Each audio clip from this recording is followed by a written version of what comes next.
اسی طرح ریاکاری ہے، اور ریاکاری بھی شرک اصغر کی ایک قسم ہے. یعنی شرک اصغر جو ہے وہ ایک تو شرک ظاہر ہے اور شرک خفی ہے. شرک ظاہر جو کہ الفاظ میں، اور اسی طرح تعویذ وغیرہ لٹکانا، یہ شرک اصغر ہے جو کہ شرک ظاہر ہے.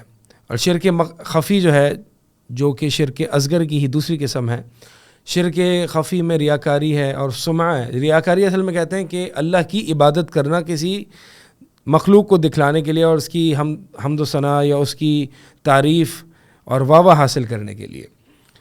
اور سمعہ بھی اسی کو کہتے ہیں کہ انسان جو ہے وہ خالص اللہ کے لیے عبادت کرے، لیکن عبادت کے بعد وہ کسی اور کو آگے بتا دے کہ بھائی میں نے اتنی عبادت کی اور میں نے اتنی تہجد پڑھی ہے، اس نیت سے کہ اس کی واہ واہ مل جائے یا اس کو امپریس کرنے کے لیے.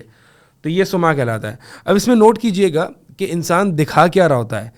انسان غیر اللہ کی عبادت نہیں دکھا رہا ہوتا، بلکہ انسان یہ دکھا رہا ہوتا ہے کہ میں دیکھو میں اللہ کی عبادت کر رہا ہوں.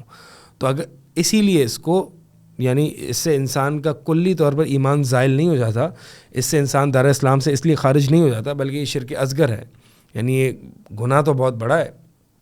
بلکہ 3 وہ لوگ کہ جن کے ذریعے جہنم کو بھڑکایا جائے گا، ان میں پہلا شخص جو ہوگا وہ شخص ہوگا کہ جس کو اللہ تعالیٰ نے قرآن کا علم دیا ہوگا، اور وہ علم وہ آگے پڑھاتا بھی ہوگا. آئے گا قیامت والے دن اللہ تعالیٰ پوچھے گا اے میرے بندے، میں نے تجھے قرآن کا علم دیا، کیا تو نے کیا کیا اس کے ساتھ؟ وہ کہے گا اللہ میں نے اس کو سیکھا اور سکھلایا، تیرے بندوں کو سکھلایا، میں نے اس کی دعوت دی لوگوں کو. اللہ تعالیٰ فرمائے گا کہ کذبتا، تو نے جھوٹ کہا، بلکہ تو نے تو یہ قرآن پڑھایا اس لیے تاکہ تیری واہ واہ ہو جائے، تجھے القاب سے نوازا جائے، تجھے تیری تعریف کے پل باندھے جائیں، تو نے تو اس لیے سکھایا، لہٰذا اس کو اوندے منہ جہنم میں پھینک دیا جائے گا. اسی طرح دوسرا شخص آئے گا کہ جس نے مال خرچ کیا ہوگا اللہ کے راستے میں، لیکن دوسروں کی واہ واہ کے لیے. اللہ تعالیٰ پوچھے گا اس سے کہ میرے بندے تو نے کیا کیا جو میں نے تجھے مال دیا؟ کہے گا اللہ میں نے تیرے راستے میں بہت زیادہ خرچ کیا، یہاں بھی کیا وہاں بھی کیا، ہر جو راستہ دین کا ملا، تیرے بندوں کی خدمت خلق کا ملا، اس میں نے خرچ کیا. اللہ فرمائے گا کذبتا، جھوٹ کہتا ہے تو نے تو اس لیے خرچ کیا کہ تیری واہ واہ ہو جائے، لہٰذا اس کو بھی اوندے منہ جہنم میں ڈال دیا جائے گا. تیسرا وہ شخص آئے گا جو بڑی بہادری سے اللہ کے راستے میں لڑا ہوگا. اللہ تعالیٰ فرمائے گا میں نے تجھے یہ سب کچھ دیا، تو نے کیا کیا؟ کہے گا اللہ میں نے تیرے راستے میں اس بہادری سے جہاد کیا، لڑا تیرے راستے میں حتیٰ کہ میں شہید ہو گیا. اللہ تعالیٰ فرمائے گا تو جھوٹ بولتا ہے، تو اس لیے لڑا اور جہاد کیا اور شہید ہوا تھا کہ تیری واہ واہ ہو جائے، اور تو یہ سب تجھے اجر و ثواب مل گیا دنیا میں، تیری واہ واہ ہو گئی، تیری شہرت ہو گئی، اب تو میرے پاس کیا لینا ہے؟ اس کو بھی جہنم میں ڈال دیا جائے. یعنی یہ وہ 3 اشخاص ہیں جن میں ریاکاری پائی جاتی ہوگی. ان کے ذریعے جہنم کو بھڑکایا جائے گا. تو ریاکاری جو ہے وہ بہت بڑا گناہ ہے. یعنی بعض اہل علم یہ جو شرک اصغر ہے اکبر الکبائر، یعنی کبیرہ گناہوں میں سب سے بڑا گناہ ہے. سوال یہ ہے کہ یہ شرک اصغر پتہ کیسے چلے گا؟ قرآن و حدیث میں وہ کون سے الفاظ وارد ہوں گے جس سے میں یہ پتہ چل سکے کہ یہ شرک اکبر ہے، شرک اصغر ہے؟ تو یہ بات سن لیجئے کہ جس کے بارے میں، یعنی جہاں پر شرک اصغر کا لفظ آ جائے خود، جیسے کہ حدیث میں، تو یہ تو صراحت ہو گئی کہ شرک اصغر ہے. اسی طرح جو ہے وہ الف لام کے ساتھ نہ ہے بلکہ نکرہ ہے، تو یہ بھی ایک علامت ہے کہ وہ شرک اصغر ہے. اسی طرح اگر اس پہ یعنی اگر صحابہ کے طرز عمل سے یہ پتہ چلتا ہو کہ صحابہ کسی چیز کو شرک بھی کہہ رہے ہیں لیکن اس کو دائرہ اسلام سے خارج نہیں سمجھ رہے، صحابہ کا فہم، صحابہ کا اجماع ہو، تو اس سے بھی ہمیں پتہ چل سکتا ہے کہ وہ شرک اصغر ہے. تو بہرحال یہ کچھ شرک کی تقسیمات تھی، یعنی تقسیم تھی کہ بنیادی طور پر ان چیزوں کی تقسیم جو ہے وہ قرآن و حدیث کے مطالعے سے اہل علم کرتے رہیں، تاکہ ہمیں یہ اصطلاحات کو سمجھنا، اس کی معرفت حاصل کرنا، اور پھر اس کے مطابق عمل پیرا ہو جانا، اور جو شرک ہے اس سے بچ جانا، یہ مطلوب ہوتا ہے. یعنی یہ جو تقسیمات اور کیٹیگرائزیشن ہوتی ہے، اس سے کلیئرٹی مقصود ہوتی ہے. اگر یہ تقسیم انسان کے ذہن میں یہ اسٹرکچر اور خاکہ نہیں ہوگا تو اس سے بڑی ان کلیئرٹی اور کنفیوژنز پیدا ہوتی ہیں. یہی وہ وجہ ہے کہ انسان جو ہے وہ ایک دوسرے پر فتوے لگا دیتے ہیں کہ اس نے شرک کیا، اس نے شرک اکبر کیا، شرک دار اسلام سے خارج ہو گیا. اور تو یہ جو تقسیم ہوتی ہے ان کو نہ سمجھنے کی وجہ سے، اسے مثال کے طور پر میں نے آپ کو جیسے کہ شرک اکبر کی 4 اقسام بتائیں. تو مثال کے طور پر اگر کوئی شخص انسان کو دیکھے کہ وہ کوئی اپنی ماں سے یا اپنی بیوی سے محبت کرتا ہے، تو اگر ان تقسیمات کا علم نہیں ہوگا کہ وہ کون سی محبت ہے کہ جو اللہ کے ساتھ شرک کرنا کہلائے گا، تو وہ شاید لا علمی میں یہ فتویٰ لگا دے کہ بھائی یہ تو غیر اللہ سے محبت کر رہا ہے لہذا شرک کر رہا ہے. نہیں، تو میں نے آپ کو یہ ساری چیزیں کیٹیگرائزیشن علماء جو ہے وہ قرآن اور حدیث کا استقراء کرتے ہیں، یعنی ایک طریقے سے چھان بین کر کے اس کا ایک نچوڑ ایک بطور خلاصہ ہمارے سامنے رکھ دیتے ہیں تاکہ ہمارے سامنے یہ اصطلاحات جو ہیں وہ واضح ہوں اور کنفیوژنز نہ ہوں. آگے اللہ تعالیٰ نے مصنف رحمہ اللہ نے اللہ تعالیٰ کا یہ قول ذکر فرمایا کہ وقال انہ من یشرک باللہ، کہ بات یہ ہے کہ جو شخص اللہ کے ساتھ شرک کرے گا فقد حرم اللہ علیہ الجنہ، تو اللہ تعالیٰ اس پر جنت حرام کر دے گا. ومأواہ النار، اور اس کا ٹھکانہ آگ ہے. وما للظالمین من انصار، اور ظالمین کے لیے کوئی مددگار نہیں ہے، کوئی اس کے لیے مددگار نہیں ہے. اچھا، اب واپس سے تھوڑا سا پیچھے آ جائیں تو ہم پڑھ کے آ رہے ہیں نواقض اسلام پڑھیں. نواقض اسلام میں یہ پہلا امر ہے جو کہ اسلام کو باطل کر دے، اور وہ کیا ہے؟ الشرک فی عبادت اللہ، اللہ کی عبادت میں شرک کرنا. اللہ کی عبادت میں شرک کرنا یہ نواقض الاسلام میں سے ایک ناقض ہے، ناقض اسلام ہے. شرک کے بارے میں جو تفاصیل میں نے آپ کے سامنے ذکر کی اس کو دوبارہ سے ریپیٹ کر دیتا ہوں تاکہ آپ کے ذہن میں یہ بات بیٹھ جائے. میں نے آپ کو بتایا کہ شرک کی 2 اقسام ہیں بنیادی طور پر، ایک شرک اکبر، ایک شرک اصغر. شرک اکبر کی 4 اقسام ہیں. ایک ہے شرک الدعوہ، یعنی دعا میں پکارنے میں غیر اللہ کو اللہ کے ساتھ شریک کرنا. اسی طرح شرک الارادہ، ارادے اور قصد میں اپنی مین ورلڈ ویو اور پیراڈائم اور نیت میں اللہ کے ساتھ کسی غیر اللہ کو، دنیا ہو جو بھی ہو، اس کو شریک کرنا. اسی طرح شرک الطاعہ، اطاعت میں اللہ کے ساتھ کسی اور کو شریک کرنا. اور شرک المحبہ، محبت میں اللہ کے ساتھ کسی اور کو شریک کرنا. یہ 4 اقسام شرک ہیں جو کہ شرک اکبر سے جن کا تعلق ہے. پھر میں نے آپ کو بتایا کہ دوسری جو بنیادی قسم ہے شرک کی وہ شرک اصغر ہے، یعنی چھوٹا شرک، یعنی وہ شرک جس سے انسان دار اسلام سے خارج نہیں ہوتا. یہ بھی 2 قسم کا ہے. ایک ہے شرک ظاہر، جو کہ انسان ظاہر ہو، دکھ رہا ہو، مثال کے طور پر الفاظ میں شرک، اور اسی طرح رقیہ، تمائم، اس طرح کے دم، جار پھونک وغیرہ میں شرک، اور یہ سارے جو ہے وہ شرک اصغر ہیں. اچھا، یہ جو تمائم اور تمیمہ وغیرہ یا جو تعویذ وغیرہ پہننا، یہ جو الفاظ میں شرک ہے، میں ایک اور صراحت کر دوں تاکہ یہ کنفیوژن بھی دور ہو جائے کہ جو شخص یہ کہتا ہے مثال کے طور پر، یعنی الفاظ میں شرک یہ ہوتا ہے کہ غیر اللہ کی قسم کھانا، اور اسی طرح جو ہے وہ لو شاء اللہ، اگر لو شاء فلان، کہ اگر اس طرح سے کہنا کہ اگر فلاں نہ ہوتا، یا اگر کوئی گارڈ نہ ہوتا تو میں تو بچ نہیں سکتا تھا، گارڈ نہیں مجھے بچا لیا. اس طرح کے الفاظ میں شرک. یہ شرک اصغر تب ہوگا جب یہ عقیدہ ہو کہ بچانے والی ذات اللہ ہی کی ہے، اصل مشیت اللہ ہی کی ہے، لیکن الفاظ میں اس نے یہ ادا کر دی ہے، الفاظ کی تعبیر، یعنی جو تعبیر اس نے کی ہے وہ غلط کی ہے. لیکن اگر عقیدہ یہ ہے کہ ما شاء اللہ و ما شاء فلان، کہ جو اللہ چاہے اور جو فلاں بزرگ اور فلاں پیر چاہے، تو اگر عقیدہ بھی یہی ہو واقعی تو پھر یہ شرک اکبر ہوگا، شرک اصغر نہیں ہوگا. ٹھیک ہے، تو یہ شرک ظاہر جو کہ الفاظ میں تعویذ وغیرہ جو کہ دکھ رہا ہو. اسی طرح شرک خفی جیسے کہ ریاکاری اور سمعہ. تو یہ شرک کی بنیادی تقسیم ہے. اور مصنف رحمہ اللہ نے یہ جو دعویٰ کیا ہے کہ شرک جو ہے اللہ کی عبادت میں یہ ناقض اسلام ہے، اس کی دلیل پہلے تو ایک آیت فرمائی کہ اللہ تعالیٰ شرک کو معاف نہیں کرے گا، اور اس کے علاوہ جس کو چاہے گا اس کو معاف کر دے گا. اس کا مطلب یہ ہے کہ شرک ناقض اسلام ہے. اسی طرح جو شخص اللہ کے ساتھ شرک کرے گا اللہ تعالیٰ اس پر جنت کو حرام کر دے گا.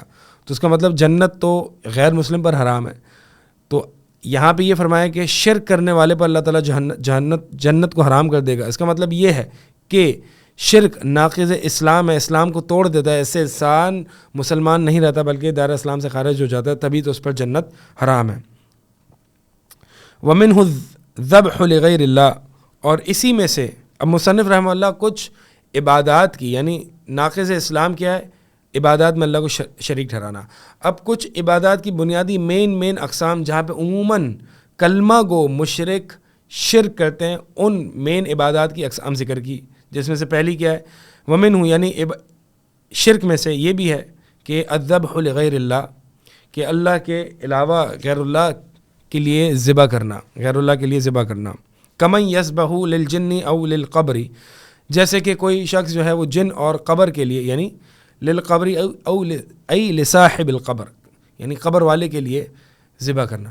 ذبح اصل میں کہتے ہیں کہ جانور کی حلق کو اور گردن کو اور وہ نسوں کو کاٹ دینا اللہ کا تقرب حاصل کرتے ہوئے بہیمۃ الانعام، یعنی بھیڑ، یہ جو بکرے ہیں، دھمبے ہیں، گائیں ہیں، بیل ہیں، یہ اونٹ ہیں، یہ بہیمۃ الانعام ہے جن کی ہم قربانی جو ہے وہ عید الاضحیٰ کے موقع پر دیتے ہیں. تو یہ ذبح یعنی یہ بہیمۃ الانعام میں سے اللہ کا قرب حاصل کرنے کے لیے جانور کو ذبح کرنا، اس کو ذبح کہتے ہیں، ذبح. اب یہ ذبح جو ہے یہ عبادت ہے اور یہ صرف اللہ ہی کے لیے ہوتی ہے. حتیٰ کہ انسان اگر کوئی مہمان آ رہا ہے، اب کہنے کو تو وہ مہمان کے لیے جانور ذبح کر رہا ہے، لیکن مہمان کی تکریم اور تعظیم اور عزت کے لیے کر رہا ہے، تقرب کے لیے اور یعنی ایسی منفعت طلب کرنے کے لیے جو کہ غیبی نوعیت کی ہو، اس کے لیے نہیں. کیونکہ عبادت ہوتی وہ ہے کہ جس میں انسان خضوع اور خشوع اختیار کرے، اپنے آپ کو جھکا دے کسی غیبی فائدے کو حاصل کرنے کے لیے. اب یہاں پہ جو اگر مہمان کی تکریم وغیرہ کی جا رہی ہے تو اس کو یہ نہیں کہیں گے غیر اللہ کے لیے جانور ذبح کیا جا رہا ہے. اسی لیے ذبح جو ہے وہ دو قسم کا ہے. ایک ہے جس میں اللہ کا تقرب حاصل کیا جائے بطور عبادت، ایک غیبی فائدہ حاصل کرنے کے لیے، تو یہ تو عبادت ہے، یہ اللہ کے علاوہ کسی اور کے لیے جائز نہیں ہے. دوسرا جو ذبح ہے، جانور ذبح کرنا، وہ کسی شخص کی عزت کے لیے، اس کی مہمان نوازی کے لیے کرنا، اور یہ جائز ہی مطلوب ہے. یہ اس میں کوئی یہ شرک نہیں ہے، یعنی اس میں بھی جانور جو اصل ذبح کیا جا رہا ہے وہ اللہ کے لیے، اللہ کے نام پر ہی کیا جا رہا ہے، لیکن کسی مخلوق کی عزت اور اس کی تکریم کے لیے کیا جا رہا ہے. تو اسی یعنی شرک میں سے غیر اللہ کے لیے ذبح کرنا، جیسے کہ لوگ جو ہیں وہ جن اور قبر کے لیے، اب یہ دیکھیں آپ، یہ جو مزارات پر قبر والوں کے لیے اور قبروں پر اور عرس میلوں پر جو جانور ذبح کیے جا رہے ہیں، آپ مجھے بتائیں کیا یہ عبادت کی نوعیت ہے یا پھر یہ تکریم ہے؟ تکریم نہیں، کیونکہ وہ تو شخص اس دنیا سے رخصت ہو چکا ہے، اور یہ بات عام انسان کی قدرت میں نہیں ہے کہ جو شخص فوت ہو چکا ہے وہ کسی کو فائدہ پہنچا سکے. لہٰذا کسی ایسے شخص سے جو کہ اس دنیا سے انتقال کر چکا ہے، اس سے کوئی فائدہ طلب کرنا یہ غیبی نوعیت کا فائدہ ہوگا. پچھلے ہم نے جو رسالہ پڑھا ہے القواعد الاربع، اس میں نے عبادت کی تعریف یہ بتائی تھی، اور پھر اس میں نے یہ بھی بتایا تھا کہ عبادت کب ہوتی ہے کب نہیں ہوتی. یعنی عبادت کی خضوع اختیاری لطلب نفع الغیبی، کہ ایسا خضوع اختیاری یعنی ایسا والنٹریلی خضوع اور خشوع اختیار کرنا جس میں غیبی منفعت یا غیبی فائدے کو طلب کرنا. تو اگر غیر اللہ سے کے نام پر کوئی بھی نظر و نیاز یا ذبح وغیرہ کی جا رہی ہے تو مقصد صرف یہی ہوتا ہے. آپ پوچھیں گے کہ مثال کے طور پر کوئی بھی جو غیر اللہ کے نام پہ، یہ جو 11ویں کے نام پہ نظر و نیاز اور یہ ساری چیزیں ہوتی ہیں، اور اسی طرح عرس میلے ان مواقع پر، اور اسی طرح قبرستان یا مزار پر یہ جو لنگر وغیرہ بانٹے جاتے ہیں، یہ لوگ تو کہیں گے کہ ہم اللہ کے نام پہ ذبح کرتے ہیں. اس کی کوئی حقیقت نہیں ہے. نام چونکہ اللہ کا لیتے ہیں، لیکن پیچھے جو نیت ہوتی ہے وہ یہی ہوتی ہے کہ یہ جو پیر صاحب ہیں، جو کہ یہ فوت شدہ صاحب ہیں، ہم ان کا قرب حاصل کرنے کے لیے، تاکہ یہ کل کو ہماری سفارش اللہ کے ہاں، ہم ان کا قرب حاصل کرنے کے لیے تاکہ اللہ ہم سے خوش ہو جائے.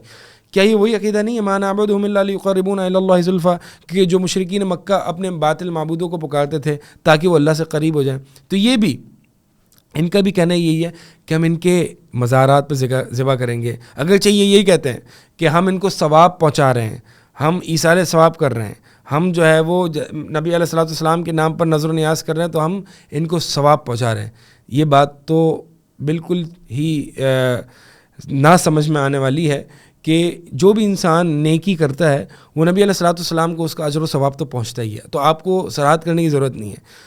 البتہ نیت کہیں نہ کہیں اس کو آپ پوچھیں، آنیسٹلی بتائیں، نیت کہیں نہ کہیں یہی ہوتی ہے کہ اگر کسی عرس کے نام پر یا میلاد کے نام پر یا میلاد کے موقع پر یا کسی مزار میں اگر جانور ذبح کیا جا رہا ہے تو نیت یہی ہوتی ہے کہ میں اس قبر والے کا قرب حاصل کروں کہ یہ میری بگڑی بنا دے، میرے مسائل حل کر دے.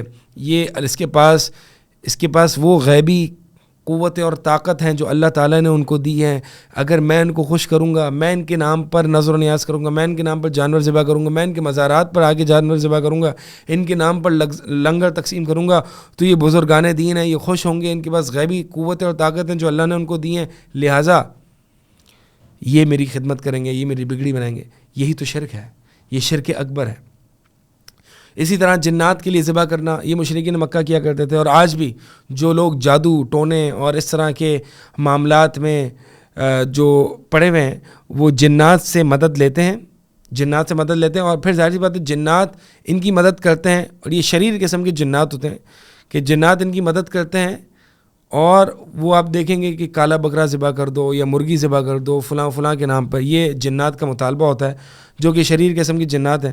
تو یہ سب جو ہے وہ شرک ہے. اسی طرح مشرکین مکہ جو ہے وہ کسی وادی میں پڑاؤ ڈالتے تو وہ جو ہے وہ سب سے یعنی اس وادی کے جو جن ہوتے ہیں ان کے سردار سے پناہ مانگتے، ان کے نام پہ جانور ذبح کرتے تاکہ ان کے شر سے محفوظ رہیں.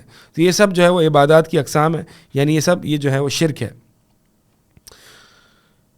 اس کے بعد جو ہے وہ ہم اگلے ایپیسوڈ میں انشاءاللہ دوسرا ناقض الاسلام جو ہے وہ کور کریں گے. اب تک کے لیے اجازت چاہوں گا. اقول قولی ھذا استغفر اللہ لی ولکم.